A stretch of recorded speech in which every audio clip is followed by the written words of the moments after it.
Shalom. Before I get started, I want to give all glory, honor, and praise to Yahweh, Bahashem, Yahweh Shai, Bahashem, Akar HaKodash.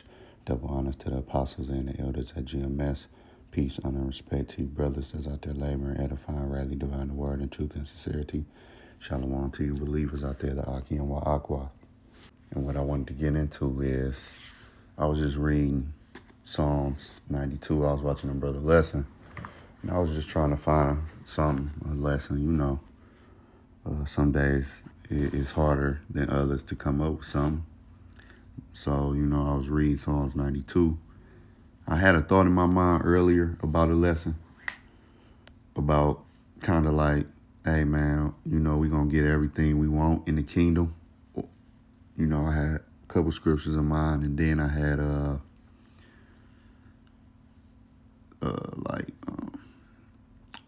something like we getting close to the kingdom, something like that. So I was reading, which we are getting close to it, and we are going to get everything that we want and everything we need in the kingdom. I got to find myself telling myself that, because you know how this world will try to take you under. So Psalms 92 in the NLT, it says, verse 5, starting at verse 5, it say, "O Lord, what great works you do, and how deep are your thoughts. Only a simpleton would not know, and only a fool would not understand this." And it's so crazy because I was listening to a brother lesson. He was going into like how, number one, everybody don't get this wisdom and this knowledge. Meaning they don't grasp it. They don't get it. Even if it's presented, it's not meant for them. You know what I'm saying? And then number two, he was going into how like you got the wisdom. Lord willing, we get salvation, but the word have went out and you grasped the wisdom. You gravitated to the wisdom. And the Lord had to put that spirit on you. So all the rest of our people that's simpletons or fools, they're not going to understand it. They're going to shun it. All right. It says in verse 7, though the wicked sprout like weeds and evildoers flourish, they will be destroyed forever. Right. And that's even our people. Well, this age is going to be destroyed, like even in Wisdom of Solomon, right? Because Esau is the wicked. You have wicked people in every nation, but Esau is the wicked. And he's going to be destroyed forever. All right, after his captivity. It says in, what's that, Wisdom of Solomon 2? Check this out. It says, "For the ungodly said, reasoning with themselves, but not aright. Our life is short and tedious, and in the death of a man there is no remedy. Neither was there any man known to have returned from the grave. For we are born at all adventure, and we shall be hereafter as a thought we had never been." So like when the Edomites are took out of power in the kingdom, in the new world, it's going to be like they never ruled. Just like people will laugh you to scorn when they say we ruled once upon a time in Europe, or we was like these, especially these Edomites, they'll laugh you to scorn, and these other nations. They'll laugh you to scorn if you say the black man and even the so-called black woman and black man invented a lot of things that we use. They'll laugh you to scorn because it's like we never had been. We never was a royal people because we've been in captivity so long, and how we act and everything else is like we never was a royal people. They can't even believe it. So that's how it's going to be for them. That's how it's going to be, especially for Esau. It's going to be like this nigga never was in power. It says, "For the breath of our nostrils is as smoke, and a little spark in the movement of our hearts." All right, so let me get verse 3. "Which being extinguished, our bodies shall be turned into ashes, and our spirit shall vanish as the soft air. Our name shall be forgotten in time, and no man shall have our works in remembrance." Right, so in the kingdom, we're not going to be talking about George Washington or Benjamin Franklin or Elon Musk or Trump.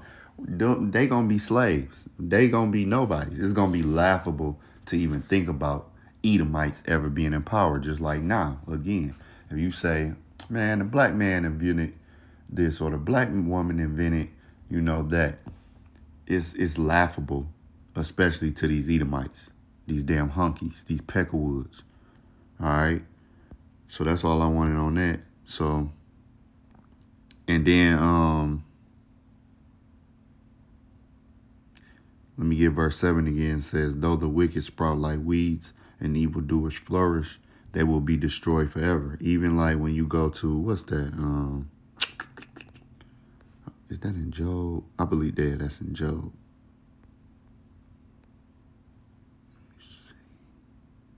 Nah, it tells you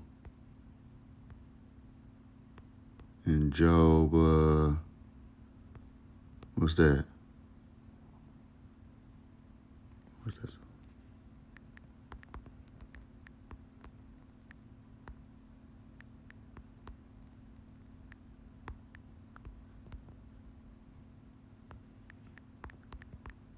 Boy, I ain't got this in a minute.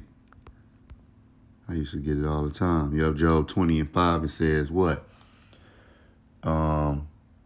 Verse 4 says, knowest thou not this of old, since man was placed upon earth, that the triumphing of the wicked is short, and the joy of the hypocrite but for a moment. So even though right now we like, man, we can't wait to get this over with, for real, like we didn't had it up to here, per se, up to the top of our heads, we didn't had it up to here with all this kingdom, this age, this eon. It's only a moment, man. They 250, they 250 years, and then we've been in slavery all that time. It's really a moment, man. It don't seem like it, but it's going to be a moment. Especially, it's a moment compared to eternity. Because we have an eternity to enjoy our kingdom. We have an eternity to enjoy life in the new world. You can't grasp eternity. You can grasp like 3 years. You can grasp 300 years. You can kind of grasp that, even though that's a while. And you know what I'm saying? You can kind of be like, yeah, that's going to be a minute, but you can't grasp eternity. You don't just forever. Like, it just don't end, 9 million years later, it's just still, you know what I'm saying? It's just keep going and going and going and going. A endless life of pure bliss, of happiness and peace. We can't even really grasp that. Every day you wake up is peace. Like, you ain't got to clock in. You ain't got to worry about disease. You ain't got to worry about GMOs. You ain't got to worry about being the stigma of being a nigga. You ain't got to worry. You just ain't got to worry about these things no more. And another, this is what I really want to get. What is that, man? I used to get that one all the time too, but let me see.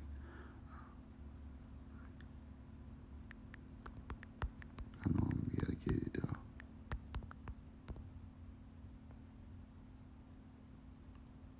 Yeah, yep, Psalm 73. Now, Psalm 73 is going into, let me go, I'm a skip because it's a long one. It says Psalm 73, starting at verse 3, for I was envious at the foolish when I saw the prosperity of the wicked. Right. So when we go back here to Psalms 92, it say, though the wicked sprout like weeds and every evildoers flourish, they will be destroyed. Yeah, they're going to be done. They're going to be done, man. They prosperous right now. Esau, these are wicked of our people, these other nations, they very, very prosperous, right? And they get to look down on us, For I was envious of at the foolish when I saw the prosperity of the wicked. For there are no bands in their death, but their strength is firm. They are not in trouble as other men. Yeah, these damn hunkies, they do stuff and they get off. Jake do something, and he going under the pen. He going under the jail. Neither are they played like other men. Right. Therefore, pride compasseth them about as a chain. Violence covered them as a garment. Right. The police, they can kill us, beat us, and nothing to happen. But let us do that. Then what's gonna happen? Now when it jumped down, what did it say? It says wait,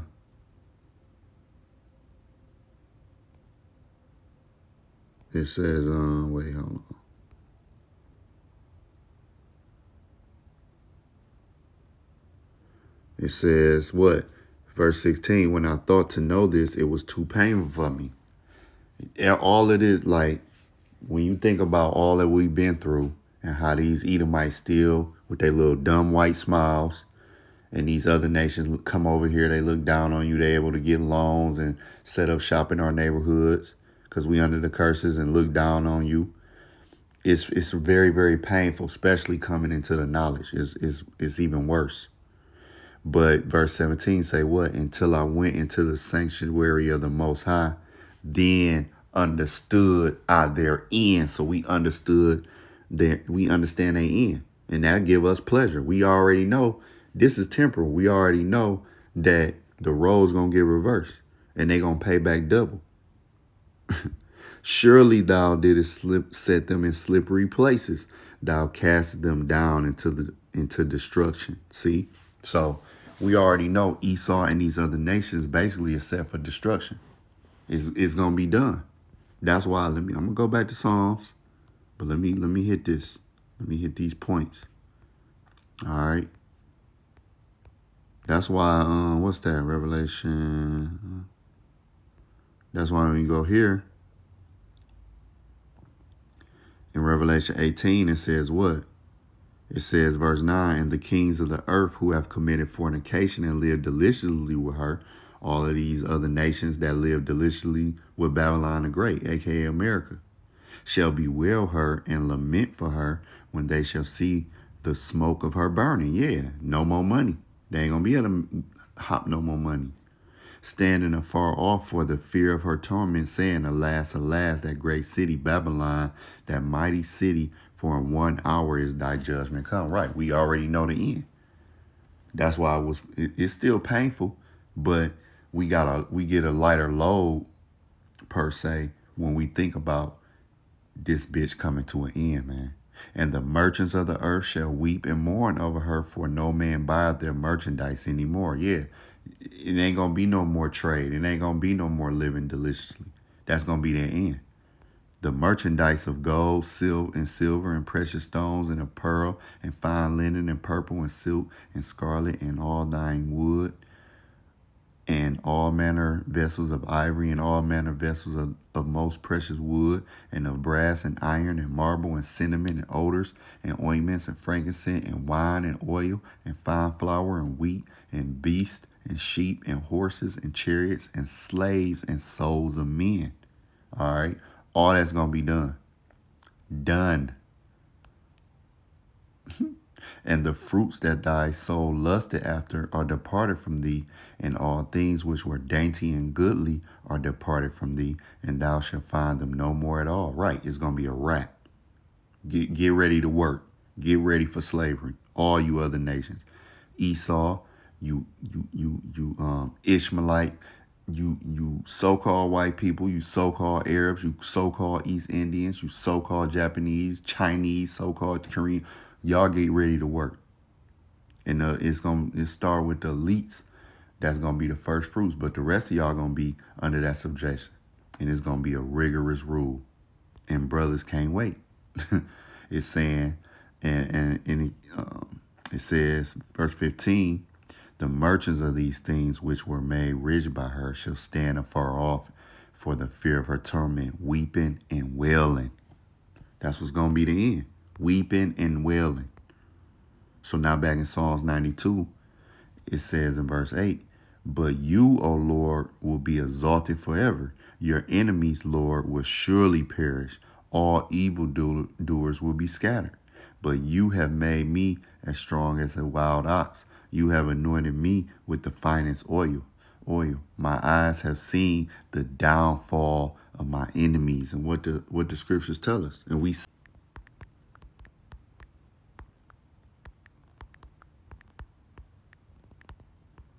it might be enemy. Yeah. So Ecclesiasticus 25 in verse 7, it says what? There be 9 things which I have judged in my heart to be happy, and the 10th I will utter with my tongue, a man that have joy of his children, and he that liveth to see the fall of his enemies. Right. So we can't wait till the Edomite go down. We can't wait till you other nations go down, and we seeing y'all going down. brick by brick. The Lord gonna chop y'all down. It's gonna happen. That's why, what's that? Is that Psalms 128? Let me go there. Psalms 128. I think it's 128 or 129.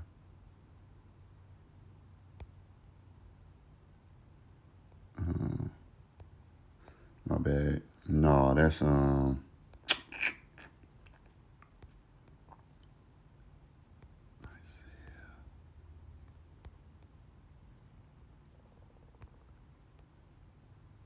Yep, Isaiah 62, it says what? For Zion's sake, I will not hold my peace, and for Jerusalem's sake, I will not rest until the righteousness thereof go forth as brightness, and salvation thereof as a lamp burneth. And the Gentiles shall see thy righteousness, and all kings thy glory, and thou shalt be called by a new name, which the mouth of the Lord shall name. All right. Thou shalt also be a crown of glory in the hand of the Lord, and a royal diadem in the hand of thy power. Right. So for Zion's sake, the Lord is bringing you down.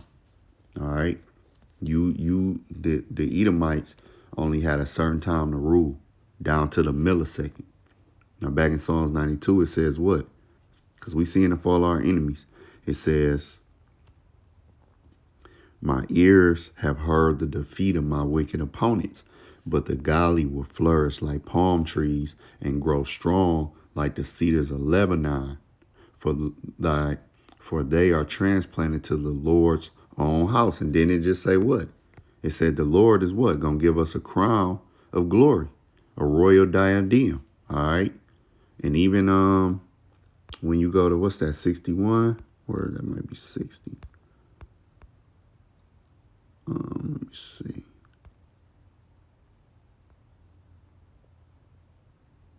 Yup. Isaiah 60 and 14, it says what? The sons also of them that afflicted thee shall come bending unto thee. Right. You Edomites gonna come. Y'all gonna be bending. Y'all gonna be bending down, boy. And all they that despise thee shall bow themselves down at the soles of thy feet. And that's what's gonna happen, man. We're gonna be God kings on the earth. These other nations, all these little, these Arabs, these East Indians, these little gooks, these Chinese, these Japanese, all these people that look down, they're going to be bending down, man. All right. They're going to be they're going to be down. They're going to worship us, man. All right. This what the scripture is saying. This is the good news. It said this, and they shall call thee the city of the Lord, the Zion of the Holy One of Israel. Yeah, we're not going to have to argue with vocab about who the real Israelites is. You're going to know. The proof going to be in the pudding. Whereas thou hast been forsaken and hated, so that no man went through thee. Yeah, don't nobody want to live around the so-called black community. Don't nobody want to go in the hood and live. So that no man went through thee, I will make thee an eternal excellency. Yeah, we're going to be excellent forever. A joy of many generations. That's what's going to happen to us, man. The Lord going to do that. We never going to be niggas again. You see what I'm saying? Like when they see a so-called black man, they're not going to be like, oh, here come these niggas. No, it's going to be like, oh, the utmost respect. We can't, us as black men, we really can't even grasp that. Even let's say if you like a 50 Cent, a Floyd, a Barack Obama, I don't want to say Barack because I think that nigga a heathen, but yeah, Floyd or even Michael Jackson, all right? They got respect, but the respect we going to get in the kingdom is going to be way different. It's not going to be, because even somebody like a Michael Jackson, well, he got turned on. They don't, they respect these these rich and so-called powerful dudes, but they don't make laws. Esau can flip the switch on them niggas anytime and make them go from love to hate it. Look how R. Kelly, what happened to him? Look at Bill Cosby. Let's take Bill Cosby, because Bill Cosby was clean cut. He's the prototype of basically the so-called Negro that Esau would like, even though they don't like none of us. But I'm just saying he the clean cut one that Esau would be like, okay, yeah, we can bring him up. But what happened when he wanted to own something or do something? Well, they cut his light switch off. They ain't unalive him, but they send him to prison. Now Bill Cosby, his image is ruined, man. All right. In the 80s, you couldn't have told nobody Bill Cosby would have turned out the way he did. Well, that's not going to happen in the kingdom. It says what? We going to be eternal excellency, a joy of many generations, meaning our reputation never going to be tarnished. Our kids. It ain't gonna get to your you was good, but now your grandson a degenerate. You see what I'm saying? That's not gonna your kids. They gonna be excellent. Your great, however many times over, your name always gonna be forever excellent, man. This is what we coming into. It says, and it says what? That we gonna flourish like palm trees and grow strong like the cedars of Lebanon. The scriptures tell us what? Same chapter, Isaiah 60, and I'm gonna start at 21. It says, the people also shall be all righteous, they shall inherit the land forever, the branch of my planting, the work of my hands, that I may be glorified. A little one shall become 1,000, and a small one a strong nation. I, the Lord Yahweh, will hasten it in his time. The Heavenly Father gonna do this.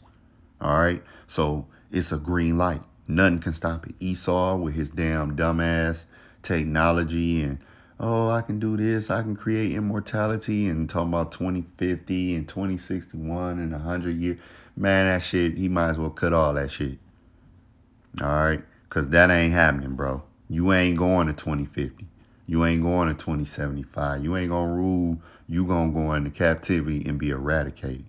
The Lord said he gonna make this happen. A little one man going to become 1,000 because we going to have so many kids. It tell us in, now I can go back to Psalms. I can go to Psalms 128, or it's either 129. I'm going to start with 128. Yup. It says, blessed is everyone that feareth the Lord, that walketh in his ways. For thou shalt eat the labor of thine hands. Happy shalt thou be, and it shall be with thee. Because see, we ain't going to do the physical labor, but we going to be like the architects. And we going to be able to reap. Unlike this kingdom where you put in 50, 60 hours and you really don't reap. Unlike when we was in slavery, our people picked all that damn cotton and they ain't reap. All right. We built kingdoms and never reaped the full benefits. Well, that's not going to be so in the new world. It says in verse 3, thy wife shall be as a fruitful vine by the sides of thy house, thy children like olive plants round about thy table. See? So this is what is coming to us. It says in verse 5, what? Verse 4, behold, that thus shall the man be blessed that feareth the Lord. The Lord shall bless thee out of Zion, and thou shalt see the good of Jerusalem all the days of thy life. Yup. So that's what's coming to us. Yeah, thou shalt see thy children's children, and peace upon Israel. So that's what's coming to us, man. This is we reading it right here. All right. It says, verse 14, even in old age, they will still produce fruit. They will remain vital and green. All right. They will declare the Lord is just. He is my rock. There is no evil in him. Right. So this is what's coming to us. All right. Let me get this. What's that? Psalms 126. It says, verse 1, when the Lord turned again the captivity of Zion, we were like them that dream. Then was our mouth filled with laughter and our tongue with singing. Then said they among the heathen, the Lord have done great things for them. So they gonna look at us and be like, damn, the Lord have done great things for them. When they look at just the kingdom, when they see like the architecture, the new technology the Lord got waiting for us. I mean, I don't know how it's gonna be, but you can imagine. Look at the technology Esau got. So imagine the technology we gonna get. Cause see, you know, the way Christianity was presented to us before this truth, you always think of the Lord is like in the old days. Like you would think of King David and Moses and our forefathers like some dudes that just had one of those things on with a cane. They old, and no, they were really kings. They really had garments, man. They really was decked out. For real, for real. Like when you think about King David and, you know, they was decked out, man. They wasn't just walking around with the, I forgot what you call that garment, man. But they, you know, they had things in those times, man. And when they, you know, and how Esau paint the Heavenly Father is like an old white man who just ancient and, you know, stuck in the year 76 BC. No, the Lord created computers, man. He created chips that go on the cell phones. He created missiles. He created the internet. The Lord is on technology. He created technology, man. All right. He's up to date. He's well above whatever technology. It's more technology that Esau ain't gonna tap into that we gonna get. It's stones and colors and fruits and foods and things that, you know, it's things that the so-called white man ain't gonna be able to get privy to. It's saved for the Israelites. All right. So this is what's coming to us, man. And I just wanted to put this out here, you know, something a little quick. Lord willing, it was uplifting. Lord willing, it was edifying. To the next lesson. Shalom.